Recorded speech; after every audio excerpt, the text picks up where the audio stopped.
Hello, Coach Travis here with another calculus video. So let's see what we got here. This is a definite integral problem. So which of the following answer choices represents the limit definition of the definite integral below using a right endpoint Riemann sum?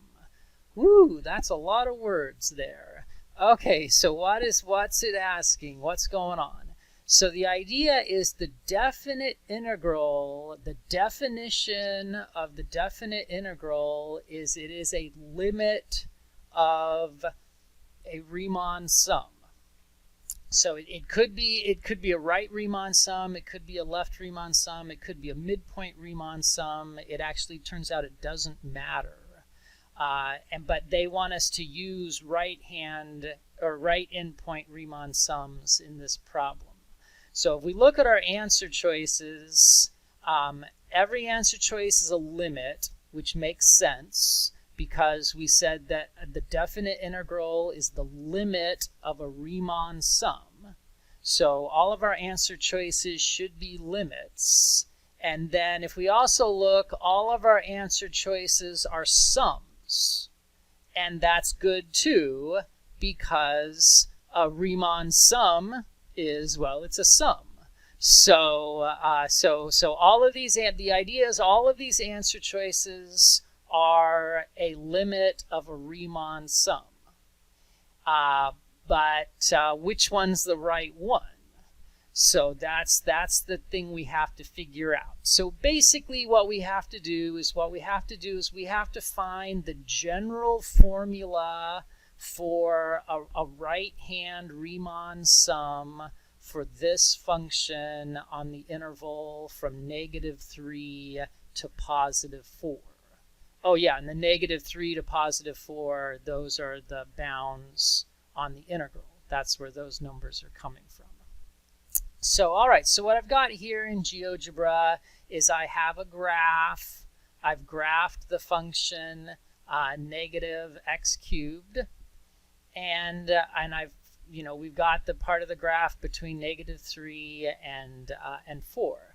And so what I'm gonna do now is I'm gonna draw a sketch of a Riemann sum, and this is what you should do too to do these problems, because I don't really you can try to do these problems without drawing a picture. But, my goodness, if you can do these problems without drawing a picture, then you're better at this than I am. Because I can do these problems, but I need a picture to be able to do it. And so that's why it's important to be able to draw a picture.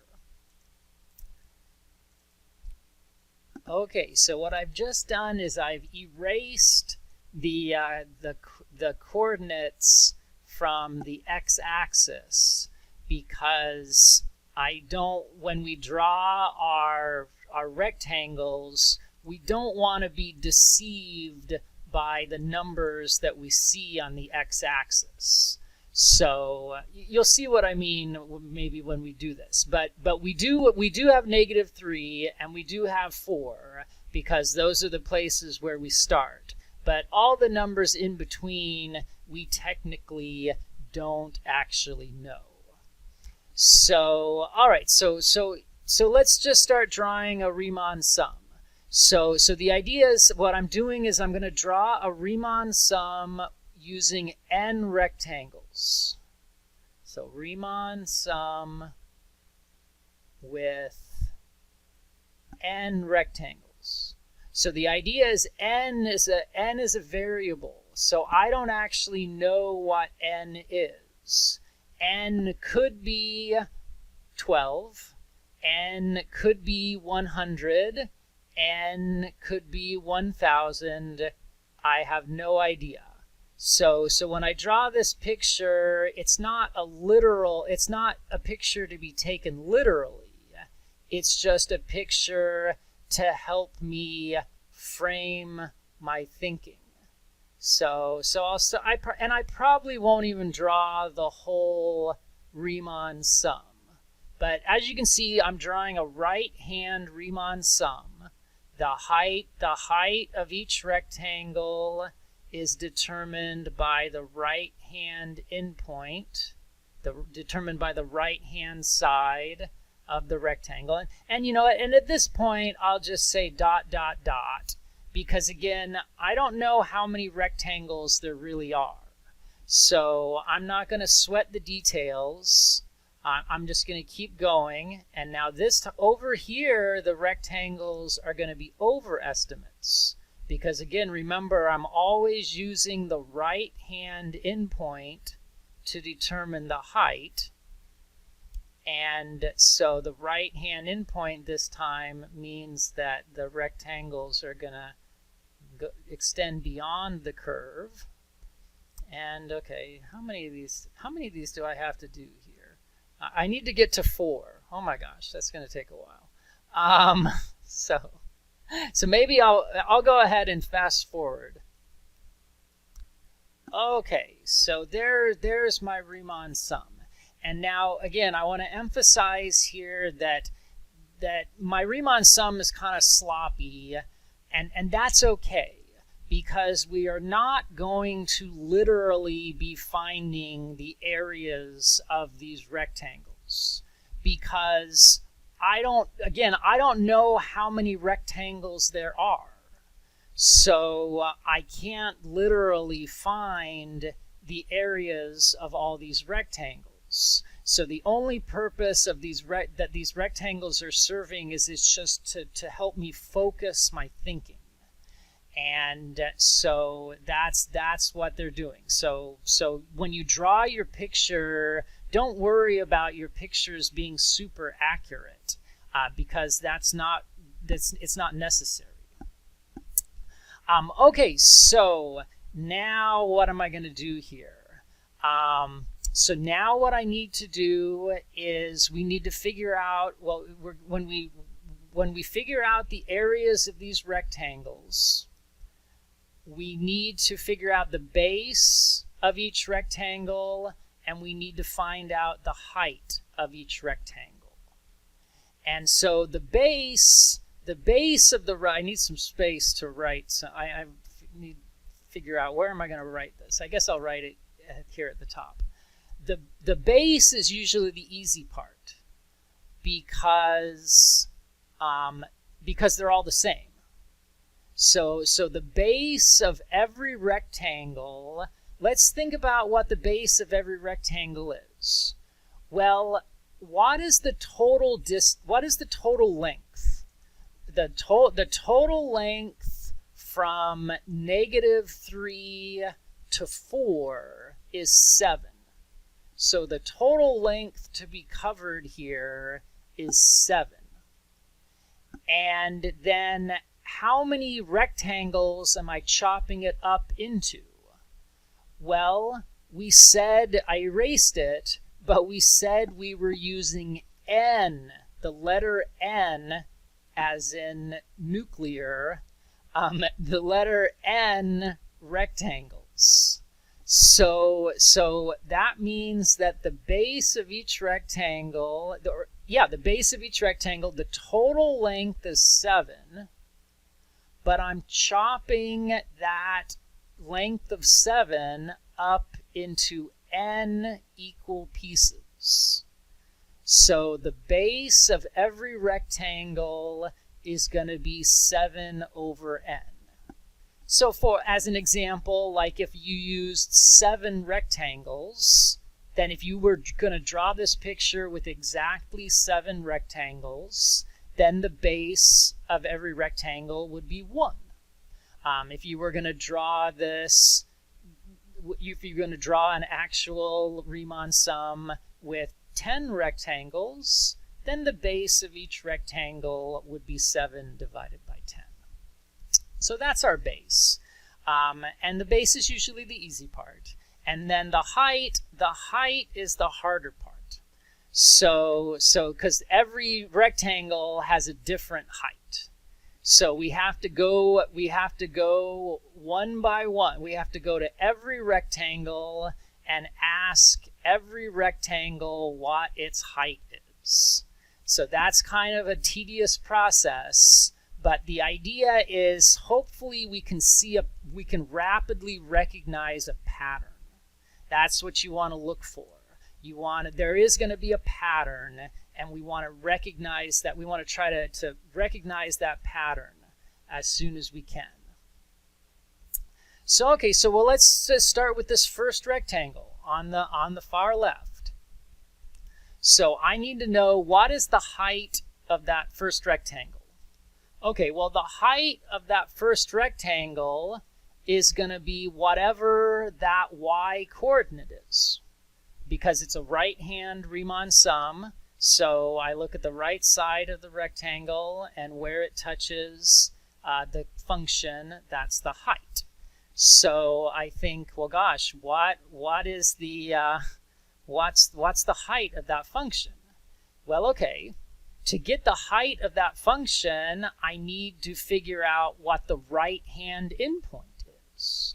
So, because once I know the right-hand endpoint, I plug it into the function. And our function, so our function is negative blank cubed, right? Because that's our function. Our function is negative x cubed, and I'm leaving a blank there because what's going to go in the blank is whatever this right-hand endpoint is. So now what we have to do is we have to figure out what that right-hand endpoint is. And it's a little bit tricky, but once you see it, I hope it makes sense. Let's use the base, because this distance right here, that is the base of one rectangle. And this guy right here, that's -3. And so if you think about it, that guy right there is going to be -3 plus 7 over n. Because, why is that again? Well, because you start at x is -3, and then you walk past one rectangle, and every time you walk past one rectangle, you've walked a distance of 7 over n, because 7 over n is the base of a rectangle. And then for strategic reasons, I'm going to put a 1 there.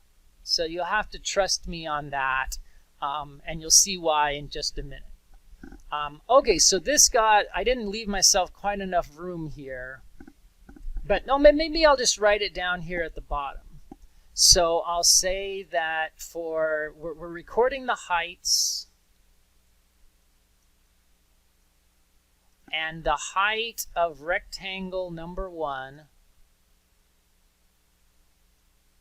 the height of the first rectangle is going to be negative, and then a -3 plus 7 over n times 1 cubed. And that's, let me remind you, where is that coming from? That's coming from, that was what the function was. What we're doing is we're plugging the right-hand endpoint of rectangle number 1 into the function. And the function is this, and there inside is the right-hand endpoint. So, okay, so that's the height of the first rectangle. Okay, so now we got to figure out the height of the second rectangle. Okay, well, it's going to be kind of a similar deal. It's going to be, okay, to figure out the height of the second rectangle, I have to plug the right-hand endpoint of the second rectangle into the function. So we have to figure out what's the right-hand endpoint of the second rectangle. Okay, so don't worry, I haven't figured it out yet. I'm just getting ready. And so, but actually, while I'm getting, well, no, that's all right.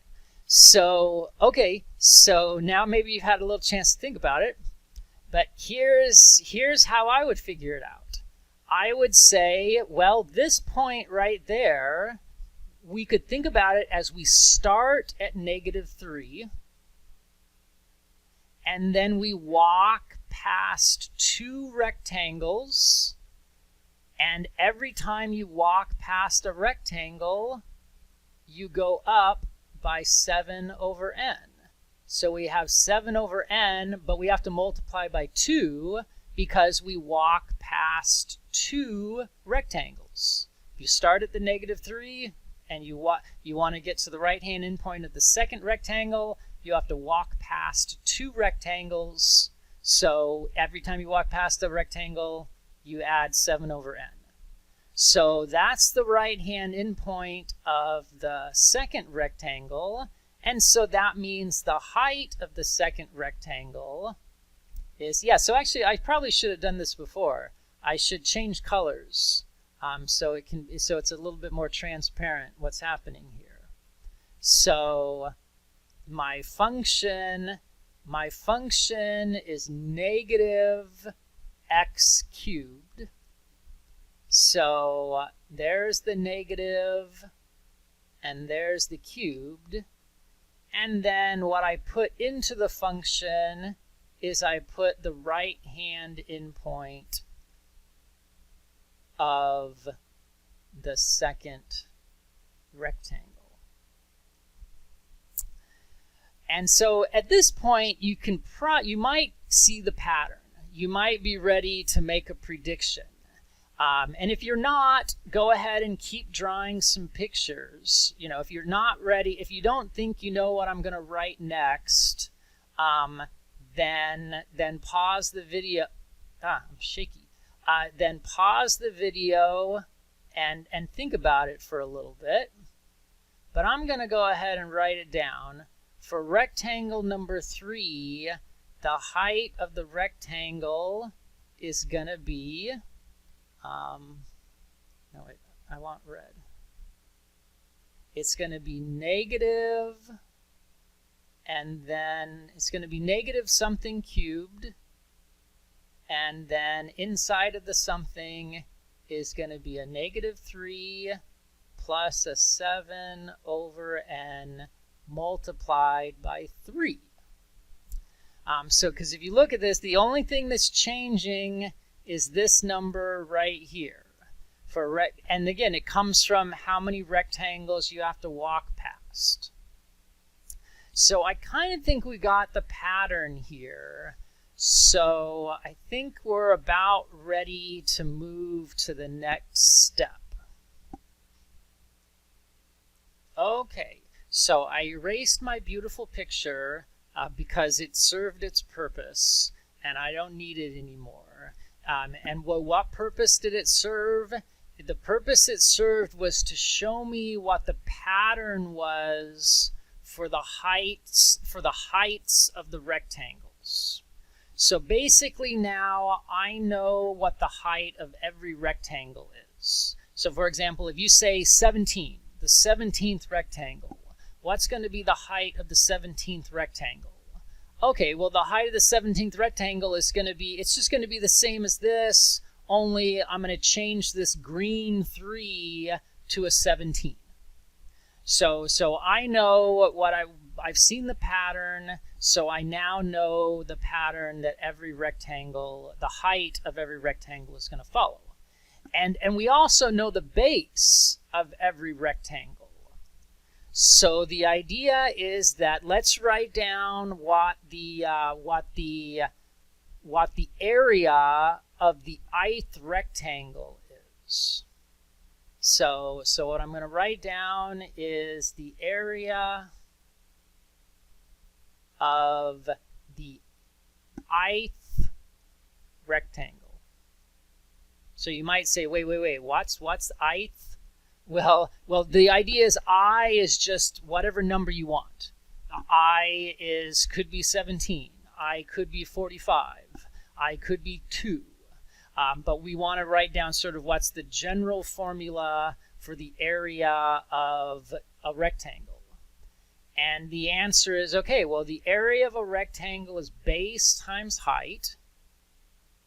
And so the area of the ith rectangle is well, the base of the ith rectangle is 7 over n, because the base of every rectangle is 7 over n. And then I have to multiply by the height. And okay, so let's see, the height of the ith rectangle is going to be, it's going to be negative something something something cubed. And let's see, what's the something something something? The something is going to be negative 3, because every height had that negative 3. And then plus 7 over n, because every rectangle had the 7 over n. The height of every rectangle had a 7 over n. And then the only thing that changes is that green number. And so if it was the first rectangle, then the green number was a 1. If it was the second rectangle, the green number is a 2. Third rectangle, the green number is a 3. So for the ith rectangle, the green number is I. So this is the area of the ith rectangle. So now I want to get the Riemann sum, I just need to add every area together. So now what I'm going to do is I'm going to erase this. Let me make a bigger eraser. I'll erase this, and so now what we can say is what our Riemann sum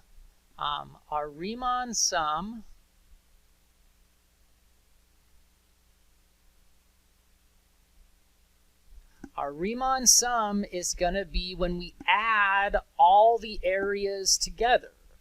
So if I want to add all the areas together, I do the sum, and I start with the first rectangle. And okay, so the first rectangle is when I is equal to 1, and the last rectangle is when I is equal to n. Because remember, we said that n was the total number of rectangles that we're using. So, all right, so this sum right here is our Riemann sum. This is the formula for the right-hand Riemann sum using n rectangles. So I got good news and bad news. So the good news is that we should be done. All we have to do is stick a limit in front of this now to get the integral.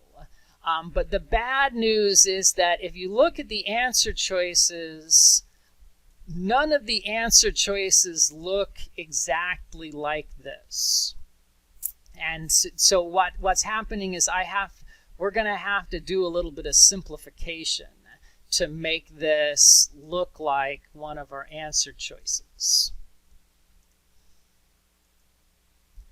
Okay, so where we're at now, what we need to do is we need to do a little bit of fancy algebra so that our answer choice looks like one of the answer choices below.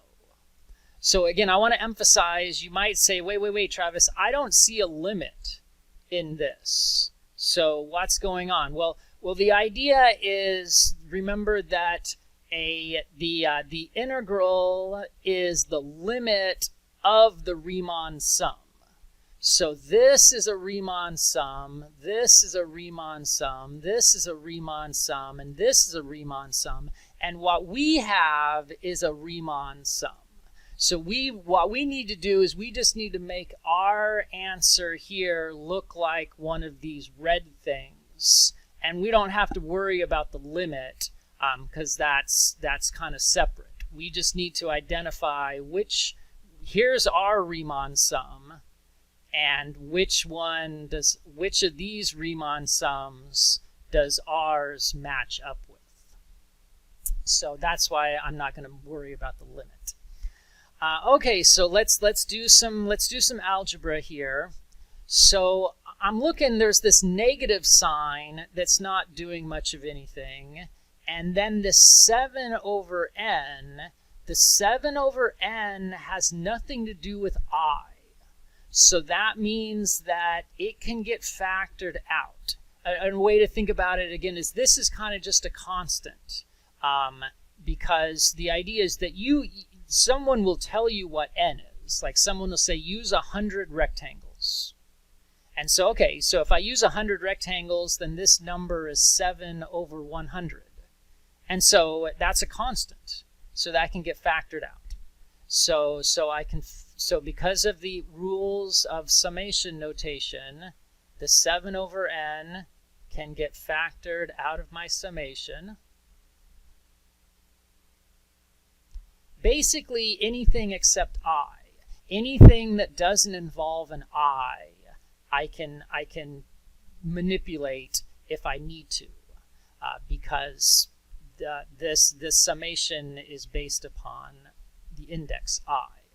Oh yeah, and I said why not factor out a negative as well, so we have a little bit less to worry about. So okay, so then what's left is we have, I won't worry about changing colors at this point. We've got negative, actually I want to leave a little bit of space.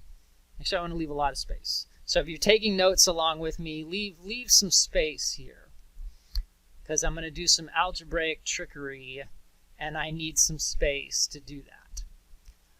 So I've got a -3 and then I have a plus a 7 over n, and that's getting raised to the 3rd power, and then that's also getting the 7 over n is getting multiplied by I. Okay, so again, now I want to emphasize something actually. This is in some sense this is correct. That if this was a free response exam and I said write down a Riemann sum whose limit will give you this integral, if you wrote this, that would be 100% correct. So all we're doing right now is this is the tragedy of multiple choice questions. With multiple choice questions, sometimes you can get exactly the correct answer, but if it doesn't look like one of the answer choices, then you have to do extra work. So that's what's happening right here. We're doing extra work. So the moral is if you understood everything we did up to this point, then that is awesome. That is good for you, because this is it. This is the correct answer. But for whatever reason, the computer simplified it. So now we need to do a little bit of algebra to rewrite this. But I don't know about you, but I enjoy algebra, so this is fun. Okay, so where are we at here? What color should I use? Okay, so here's the little algebraic trickery I'm going to use. Like when I look at all my answer choices, notice that none of my answer choices have fractions. Or at least, well, the fractions are all out in front. But none of the answer choices have fractions inside of the parentheses. So that's kind of a clue to me. I have a fraction inside of my parenthesis, so I want to get rid of that. I want to get rid of that fraction. So okay, so here's what I'll do. If I want to get rid of that fraction, I need to multiply by n, right? Because I'm dividing by n. So I want to multiply that by n. Okay, well, wait, but not so fast, because this n is inside of these parentheses, which are getting cubed. So if I want to move, if I want to do, so again, this multiply, what am I trying to say here? What I'm trying to say here is I can't distribute this yet. I want to distribute this multiplication, but exponents always go first. Exponents go before multiplication. So I can't distribute that multiplication. It would be a mistake to distribute that multiplication right now. But here's what I'll do. Why don't I put an exponent on this? Because then there's a law of exponents that says that, hey, if you have something to the third power times something to the third power, then you can combine them. Does that make sense? Here, I'll write it down here at what I mean at the bottom. Like if I have a to the third power times b to the third power, normally exponents go first, but there's an exponent rule that says, hey, if the exponents match, then you can put everything in parentheses, and that means that the multiplication goes first. So if you have a match with the exponents, then you can have the multiplication go first. But that only works if the exponents match up. So that's why that was important. But now some of you should be saying, or all of you should be saying, whoa, Travis, you can't just put an n to the third there. What gives you the right to just put this red n to the third there? You can't just take an equation and just throw whatever you want into the equation. And yeah, you are absolutely right. So if you are outraged by what I just did, your outrage is completely justified. So here's what I also need to do. If I'm gonna multiply by an n cubed, then I better also divide by an n cubed. Because now that red thing, that's just equal to 1.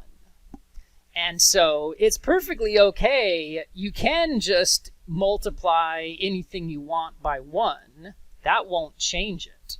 So just putting the n cubed there, big mistake. But putting n cubed and also dividing by n cubed, that's legal. It's a little bit weird, but it's legal.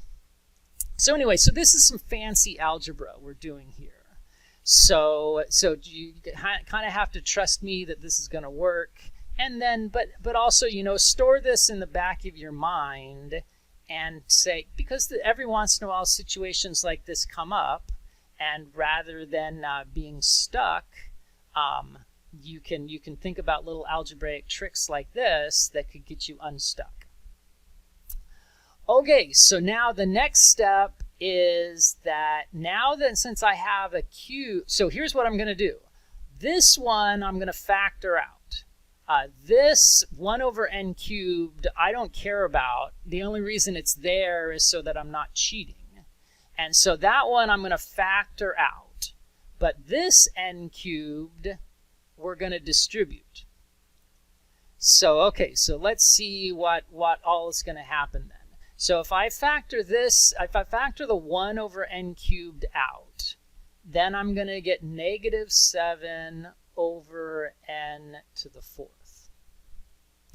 And then we'll have our, and the n to the 4th comes from, because I have 1 n in the denominator here, and now I'm adding 3 more n's to the denominator.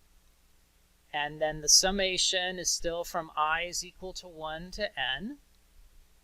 And now when I distribute this multiplication, I'm going to get a negative 3 times n cubed. And then, let's see here, when I do n, wait a minute here. Oh, okay, no, wait. Actually, I'm making a mistake. So let me, yeah, I almost made a terrible mistake. Because what's happening, how do I want to say? Like when you do a cubed times b cubed, then what you do is you take the cubed away from both of them, and then they get multiplied. So I almost made a mistake there, because the idea is this. Maybe I'll just show. I won't try to skip any steps. So here's what's going to happen. Just like we have here down here with the letters, the cubed is going to get taken away from the red n, and then we're going to multiply. Then we get to do our multiplication. So I guess I'm not quite distributing yet. I'm not quite distributing yet. What I am doing is I'm getting this inside of the parentheses. So I've got an n multiplied by -3 plus 7 over n times I. So all right, so we're doing some really fancy algebra here. So this is really good practice for you. You probably thought, I don't know, if you thought you were good at algebra, then see how you're handling this, because algebra can get pretty complicated. But again, we are just doing good old-fashioned algebra. We're just doing it. There's just a lot of stuff going on here. So the point is, these things are equal.